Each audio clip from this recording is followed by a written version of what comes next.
Hey friends, Coast Chris here.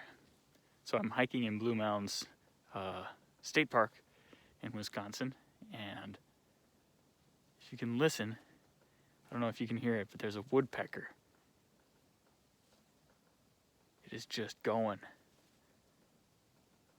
And you might think you're tough and hardy, but woodpeckers don't leave for the winter, and they spend all winter here.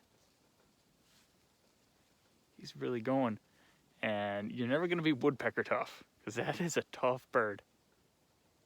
It's working all winter, staying alive, and it doesn't leave, doesn't migrate. So